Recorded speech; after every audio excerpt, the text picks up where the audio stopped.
많이 추운 모양이에요. 춥다는 문자도 많이 오네요. 지금 아직 출근 안 하신 분들은 옷 따뜻하게 입고 나가시기 바라겠습니다. 왕이 중국 외교부장이 우리나라를 방문했습니다. 문재인 대통령하고도 면담을 했고요. 이게 가장 표면적으로 보면은 2016년 사드 배치 이후에 처음입니다. 5년 만에 이제 외교부장이 방문을 한 거고요. 시진핑 주석은 아직도 안 왔죠. 예. 이게 지금 현재 한중 관계에서 어떤 의미가 있는지 좀 쉽고 깊이 있게 이게 될랑가 모르겠네. 전문가 연결해서 좀 알아보겠습니다. 구상찬 전 국회의원이십니다. 잠깐 소개를 하면은 상해 총영사를 지내셨고 중국 특사도 갔다 오셨고 중국 통이라고 할 수 있죠. 연결해 보겠습니다. 안녕하세요. 네, 안녕하십니까. 반갑습니다. 네. 이게 중국이 사실 우리 청취자분들도 마찬가지겠지만 좀 가깝고도 먼 나라예요. 그래갖고 잘 몰라요, 시스템을. 네. 왕이 외교부장이라는 사람은 어느 정도 인물입니까? 중국에서? 중국에서 왕이 외교부장은 중국 외교를 책임지는 분이시죠. 우리로 얘기하면 장관. 네. 있죠. 네. 그런데 부장이라는 단어를 쓰시죠. 네. 그죠. 그 국무위원도 같이 겸하고 있습니다. 이분은 그 중국 외교의 총책임자인데요. 예. 일본 통입니다. 일본 대사를 지내셨고요. 예. 또 대만 판공실 주임을 6년간 해왔습니다. 대만 판공실이라는 것은 우리나라로 치면 통일부 장관입니다. 아하, 그래요? 예. 그리고 외무장관을 2013년부터 해오다가 작년에 국무위원으로 승격되신 분이시죠. 예. 한마디로 중국 외교의 총책임자다. 이렇게 말씀드릴 수 있겠습니다. 국무위원이 그 중국에서는 되게 중요한 겁니까, 그게? 네, 국무위원이라는 것이 있는데 이게 네. 이제 총리, 그다음에 4명의 부총리, 또 국무위원이 5분 계십니다. 그리고 네. 각 부처 장관 25명으로 구성된 것이 국무위원인데 거기 한 분이시죠. 그러면은 이게 뭐 서열이 그렇게 높지 않다. 이제 최근에 나온 기사 보니까 그렇게 얘기하는데 뭐 그렇게만 볼 건 아니네요, 그죠? 아니죠. 중국 중국은 당 우위 국가니까 네. 당 서열도 있어서 서열로 보면 별로 뭐 높지 않다. 이렇게 평가하는 것보다 중국의 총 책임자다 외교에 뭐 그렇게 분석하고 보시는 게 맞을 겁니다. 지금 아까 제가 처음에 잠깐 말씀드렸는데 5년 만이에요. 2016년 사드 배치 이후에. 요거 일단 외교부장이 왔다는 거는 어떤 그 시그널, 어떤 신호일 것 같은데 뭐 어떻게 해석을 해야 됩니까, 이거는? 왕이 부장이 어저께 첫 마디는요, 전략적 소통을 하기 위해 왔다. 이렇게 얘기를 시작했습니다. 한중 양국의 그 양자 무역이 작년에 3천억 달러가 돌파했는데 이런 이미 우리는 이익 공동체가 됐다. 이렇게 말하면서 중국 청두에서 열리는 한중일 정상회담 관련한 협의 그리고 아직 오지 않았던 시진핑 주석의 방한 문제 등을 협의하기 위해서 왔다. 이렇게 얘기를 하고 있지만 이게 뭐 공식적인 목표나 목적이라면 속내는 말이죠. 지소미아, 그러니까 한일 군사 보호 협정과 수출 규제 등으로 멀어진 우리 한일 간의 관계, 그리고 방위비 분담 등으로 갈라진 한미 간의 관계, 이 틈새를 파고들어서 한반도에 결국 자국의 이익, 즉 중국의 이익 극대화를 통해서 한반도의 영향력을 대가하기 위해서 온 것 아닌가, 저는 이렇게 생각합니다. 그런데 이게 여기 와서도 왕이 외교부장이 뭐 강연이라든가 여러 가지 말들을 통해서 미국에 대해서 우회적으로 혹은 직접적으로 좀 비판하는 발언을 많이 했습니다. 근데 이제 우리한테는 근데 미국이 동맹이잖아요. 근데 우리한테 와서 그런 얘기를 자꾸 하면 우린 좀 불편한 거 아닌가요, 이거? 불편하죠. 그래서 아까 모두 말씀드렸지만 중국이 한반도의 영향력을 확대하기 위한 막 그런 일련의 제스처다 이렇게 볼 수 있겠습니다. 사실 어저께 그 문 대통령을 만나면서 그 한반도의 평화를 위한 여정에 대통령이 이제 중국 정부가 아주 긍정적인 역할과 기여를 해준 데 대해서 감사한다 이렇게 얘기를 했어요. 또 핵 없는 평화로운 한반도의 새로운 시대가 열릴 때까지 중국이 지속적으로 관심을 가지고 지원해달라 이렇게 대통령이 얘기를 했거든요. 그런데 이제 왕이 부장은 뭐 한일 중일 정상회담을 잘 준비하겠다, 또 한중 정상회담을 잘 준비하겠다 이렇게 얘기를 했지만 우리 김경미 기자가 지적한 대로 방점은 미국 비방에 있었습니다. 그 어저께 대통령 앞에서도요. 현재 국제 정세는 일방주의나 강권 정치가 세계를 이어가고 있다. 그렇게 얘기했죠. 이럴 때 우리 양국은 대화 협력을 강화해서 뭐 자유무역주를 수호하고 기본적인 국제 규칙을 잘 지켜야 한다. 네. 그러나 관건 정치는 실패로 끝날 것이다. 이렇게 미국을 맹비난했습니다. 그러니까요. 네. 그래서 이번에 원목적인 모두 말씀드렸던 대로 한반도의 여러 가지 그 불협화음을 통해서 중국의 영향력 확대가 주 목표가 아닌가 하는 네. 생각이 듭니다. 물론 부수적인 목적은 시진핑 주석의 방한 또 네. 우리 문재인 대통령의 방중을 협의하러 온 것은 사실입니다. 근데 이제 그 대통령 앞에서도 그렇게 미국에 대해서 비판을 하는 네. 그런 발언을 하면은 네. 우리는 그럼 거기에 어떻게 반응을 해야 되는가? 이게 난감한 부분 아니에요? 그렇죠. 우리가 뭐 그렇죠. 거기에 박자를 맞춰줄 수가 없는 거잖아요, 지금.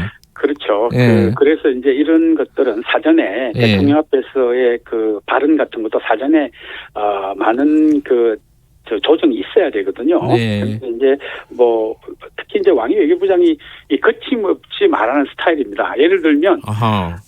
한중 외교사에 아주 유명한 일화가 있는데요. 네. 그 강경호 외무장관이 이제 무슨 대화를 대담을 하다가 네.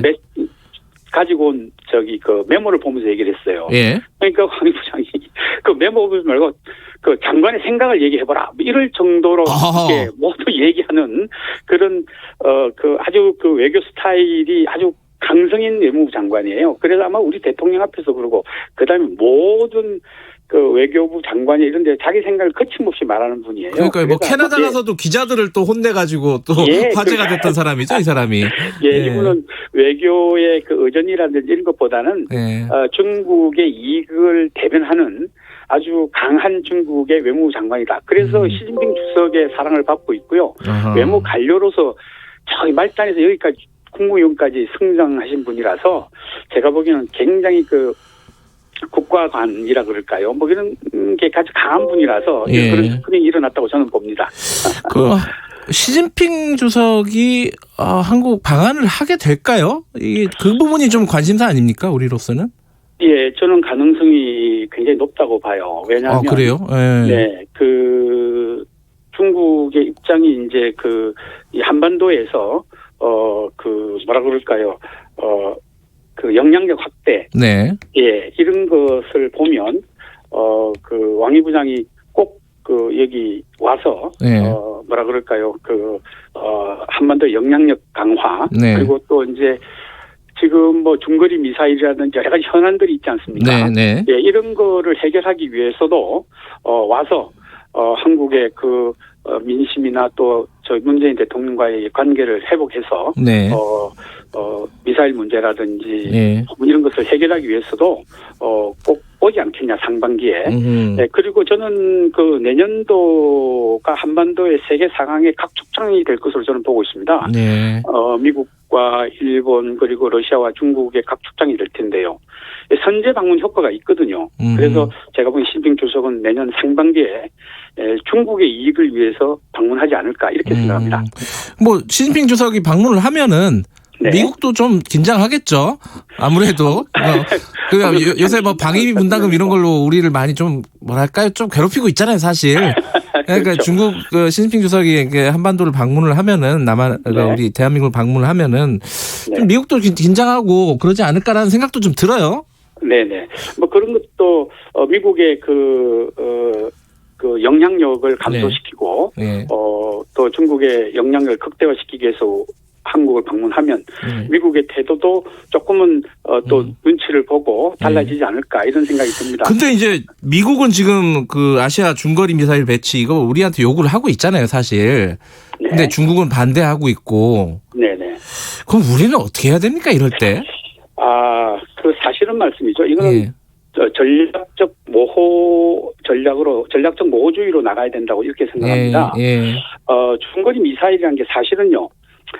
일본의 한 언론에서 이제 다루면서 이게 터졌거든요. 네. 근데 중거리 미사일의 경우 중국의 수도 북경이 우리 여기서부터 950km, 1000km 아니에요.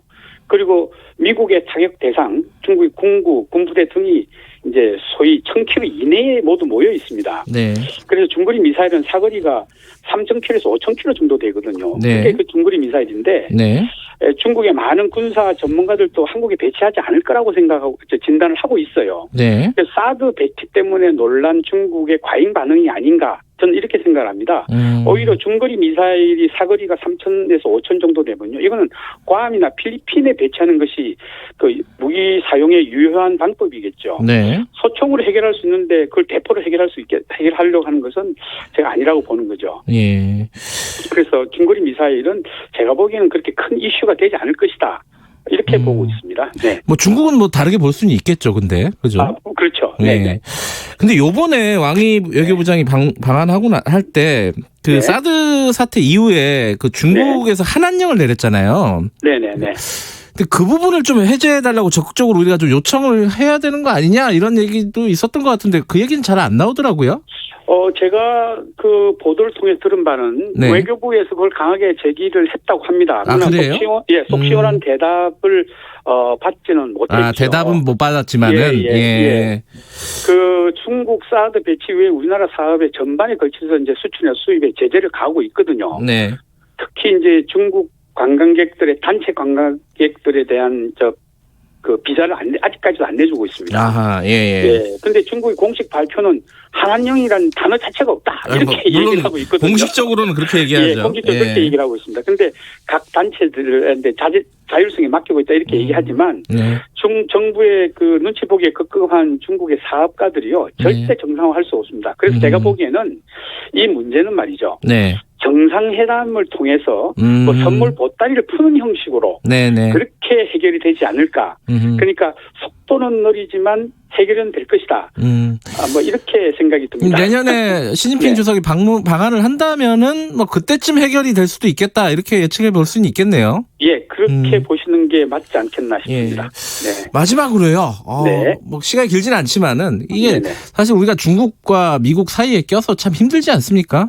네네. 지난 정부 때 보면은 중국하고 좀 지나치게 가까워져서 좀 힘들었던 측면도 있고요. 그런 네네. 비판도 있었고 그리고 사드 배치 때문에 또 이게 한꺼번에 또 뒤집어지고 네. 이 중국을 우리는 어떻게 활용을 해야 될까? 이 부분에 대한 뭐 말씀 좀 듣고 마무리하죠. 예, 그 옛날에 그 이제 일본이 우리가 가깝고도 먼 나라 이렇게 그렇죠. 우리가 예. 얘기했지 않습니까? 네. 이제 중국이 가깝고도 먼 나라 이렇게 판단할 수 있겠습니다. 왜냐하면 경제는 가깝고 정치와 안보는 멀어지고 이런 상황이거든요. 네네. 그래서 경제는 경제도로 살리면서 정치와 안보는 그 협력이나 다자간의 협력이나 이런 걸 통해서 점차 해결해 나가는 그런 방법으로 가야 되지 않겠나 싶고요. 네. 제 개인 생각은 외교 안보 라인을 빨리 교체해야 된다고 생각합니다. 그래요? 예. 네네. 그래서 최약체 외교 안보 라인을 여러 번 일하는 것을 여러분 언론부터 지적받지 않았습니까? 예.